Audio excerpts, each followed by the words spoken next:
Seated in the top left corner is 29-year-old Ronnie Oneal on March 18, 2018. That evening, a neighbor called 911 after hearing sounds of fighting coming from Ronnie's home. This was only the first of many calls that would follow. Hello, 911. What is your emergency? Yes, my neighbor is beating up his girlfriend next door. What's going on there? I don't know. I heard the neighbor yelling, help me, help me, help me, help me. What's going on I jumped there? up. I don't know. I think he's beating her next door. We just heard some noise.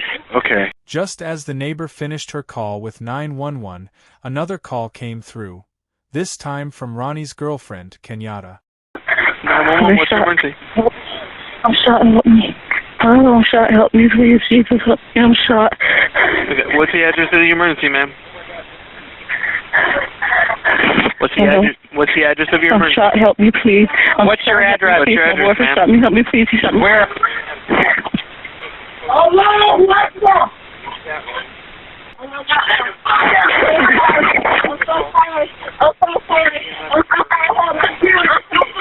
Ma'am, hello? Ma'am.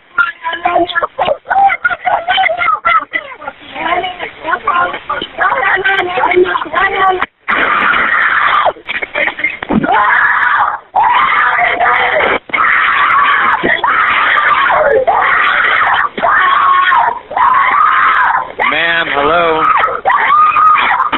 Hello?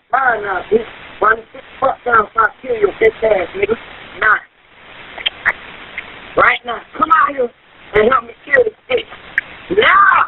After Kenyatta's call ended, one final call was made to 911 before police arrived. This time from Ronnie himself. 911, what is your emergency? Hey, I just been attacked by some fucking white demons inside, and she tried to fucking kill me, and What's the I just address? killed her stupid ass. Huh? What's the address of the emergency? Try to attack you? Yes, yes, yes. She did. She tried to kill me. Ronnie claimed he had been attacked by white demons and accused Kenyatta of trying to take his life.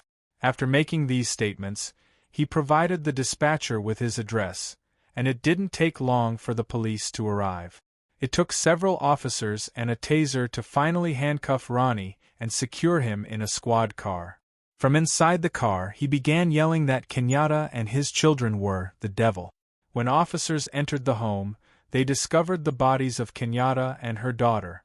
Both were pronounced dead at the scene, but Ronnie's son survived the attack and would later testify against his father. Ronnie was subsequently brought in and questioned by the police. The date is March 19, 2018. The time is approximately 04:03 hours. There's a reference to case number 18-190568. Current location is at the District 4 office inside their interview room. Also present with me is Detective Sands, ABN number 216408. And also with me is Ronnie. Forgive me if I misspell anything, you just correct me, okay? But Ronnie Oneal, is that your last name? Ronnie, are you the third or the second or a junior or The third. the third? Okay. And your date of birth is it July 27th, 1988? Yes, sir. Yes, sir? Okay. And forgive me if I say, is that a yes or a no? It's just because for the audio purposes right here, if it doesn't recognize head nods and stuff like that. So if I see. you understand what I'm saying? So it's if I say it's that a yes or a no, it's not because I'm being disrespectful. It's just I'm trying to get it on the audio recording, okay? Yeah. All right. Just so you know, too, it's being recorded, both audio and also video. Video camera is right up there. You know what day it is by chance? No, sir. Okay. I know it was Sunday. It was Sunday? Okay. Yeah. All right. So right now it's 4 in the morning, so it is Monday. It's on the 19th. So I believe Sunday is when all this occurred. Let me just make sure I get your personal information right. Your current home address where you live right now, where's that at? I was staying there from time to time. That's There all I was doing, being just where staying there. they found you tonight? At the Yeah. house? Okay. Yeah, that's Were you where I staying stayed. at another house, though, away from there? No. Or were you staying with any parents or anything like that, or grandparents or anything like that? No. Okay, and I don't know that. I don't know if you were staying there or not. Okay. No, I just stay with her Okay. and my kids. All right. You said that you were shot in the left leg. Is that an incident that happened in Robles Park? You said it happened in Robles Park. Is that correct? Yeah, I think so. When did that happen? How long ago? I can't remember how many months, but it's like 4 or 5. I don't know. That's why I told him like 4 or 5 months. I don't, you know. Did you go to the hospital or anything for it, or no? Yeah. Yeah. What did they say happened? Did you break any bones or anything, or just through and through, or what? What happened? I got shot in the leg, and a bullet went through me. Bullet still sitting in me. Oh, it's still inside. It didn't go out. Yeah, it's still right there. You know who shot you or why it happened? No, sir. No. I don't. The detectives already had enough evidence to secure a conviction. Now, their goal was to assess Ronnie's mental state and, if possible, obtain a confession. They began with basic questions about Ronnie and his family, aiming to observe how he responded to topics unrelated to the case. All right. You have any sisters or brothers?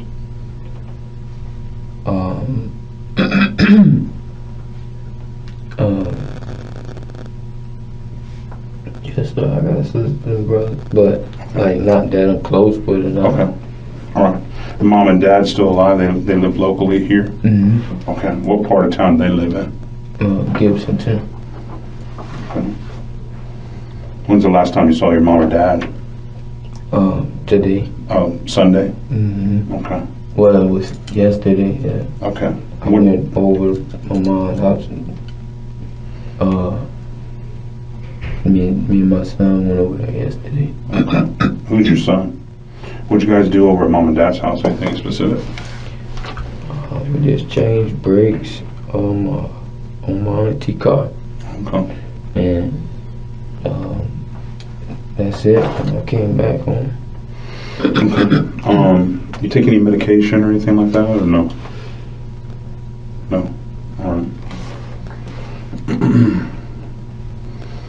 You been drinking anything, any kind of alcohol, late Sunday, going into early Monday morning? No, sir. Smoke any kind of drugs, anything like that? Any kind of weed, cocaine, any narcotics, anything? No? By ruling out drugs and alcohol as factors in the attack, the detectives aimed to demonstrate to the jury that Ronnie acted with a clear mind. The more explanations they can dismiss during the interrogation, the harder it will be for a lawyer to defend him. All right, you know where you're at right now? All right, you're at the District 4 office. This is the office in College Avenue and like the Ruskin Waiamama area. That's just close to where the incident scene actually took place. So we want to talk to you. You know who the President of the United States is right now? Well, yeah, Donald Trump, man. Right. Do you know who the president was before him? President,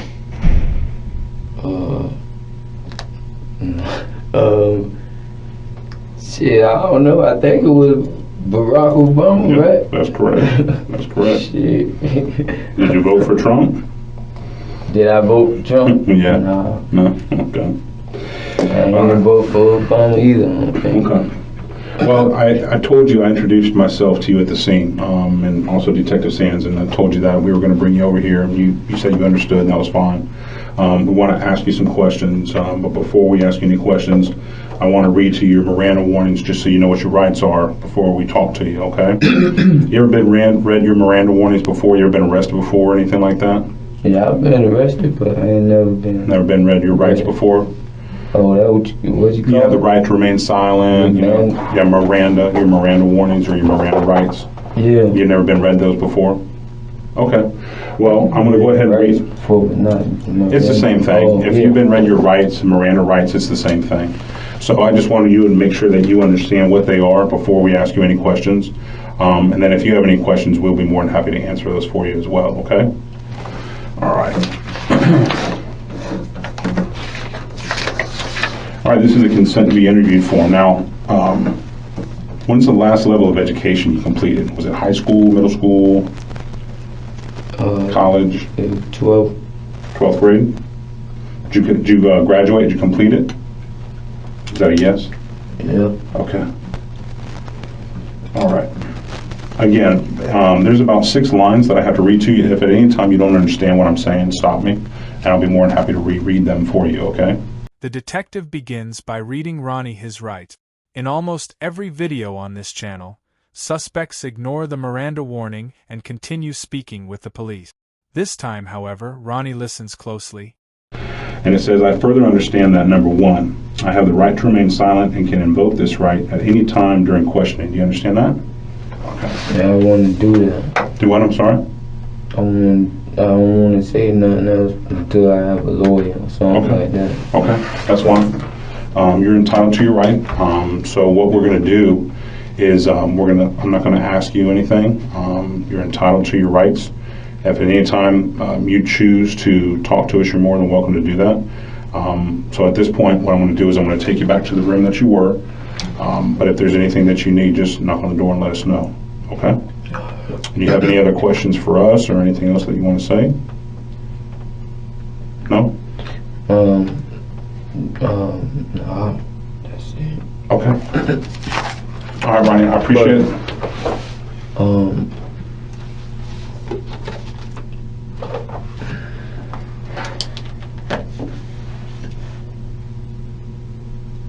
I was gonna say, why you ask me who the president? Just so I know that you're in your clear mind, so you're not too sleepy, you understand where you're at, you know, that kind of stuff.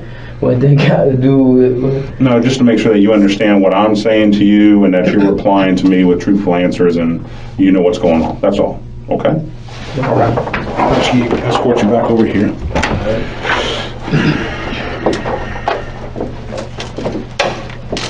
Ronnie sticks with his initial decision to not speak with the police until he talks to a lawyer.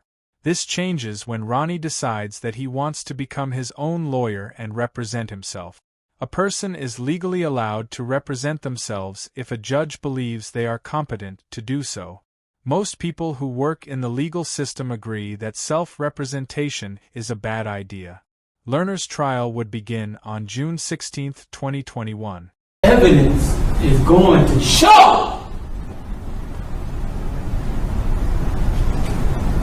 that we are under some of the most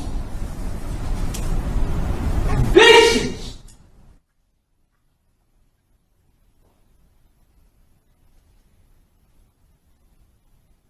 lying,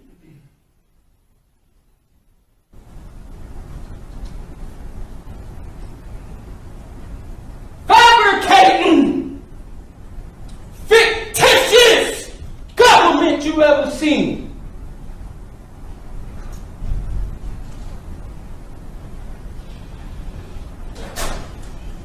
By the time it's all said and done, you will see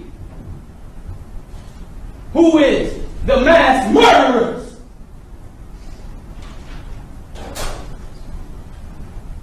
In Tampa Bay, the state of Florida.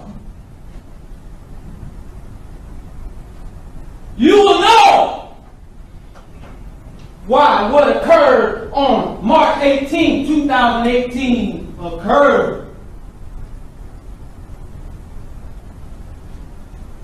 And the evidence is going to show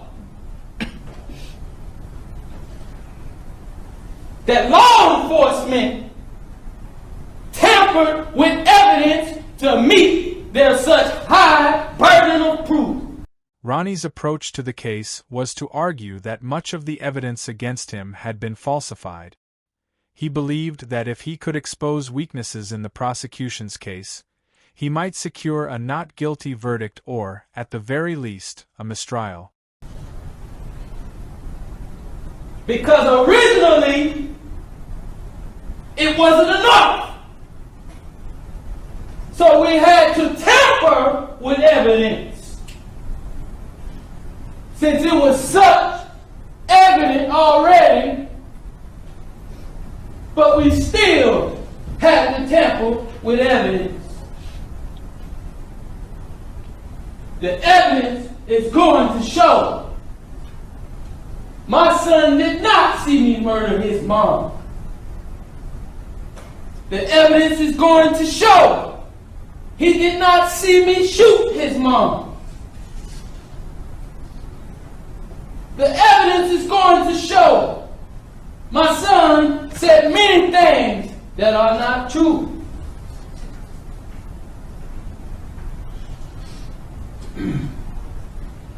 The evidence is going to show that I called 911 during Kenyatta Barron's 911 call. But all of a sudden, it ends up after I called Kenyatta, after Kenyatta Barron's call was made. Now I'm calling 911. But originally, I called 911 without even knowing she called 911. During her call, my son did not witness me viciously beat his mom to death. The strongest evidence against Ronnie was his son's testimony. His son claimed to have witnessed everything his father had done before Ronnie tried to take his life. Ronnie proceeded with his opening statement, attempting to mimic every episode of Law and Order he had ever seen.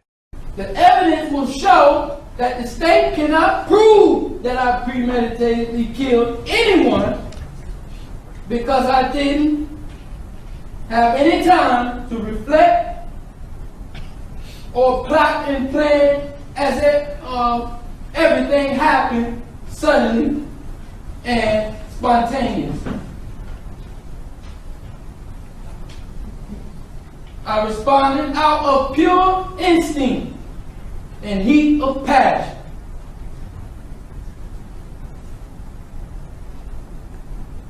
Eliminating any kind of premeditated design.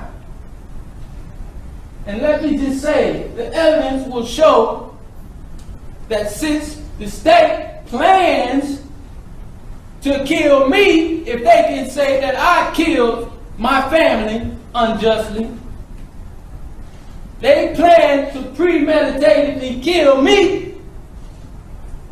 So they cannot say or deny me the right to premeditatedly kill Kenyatta Barron if she killed my children.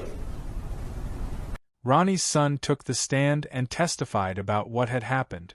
After his son finished, Ronnie chose to cross-examine him personally. How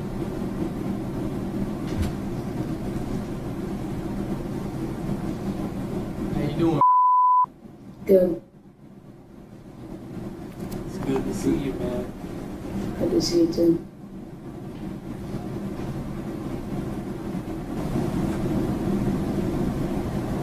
Did I hurt you that night of this incident? Yes. I did. And how did I hurt you? You stabbed me.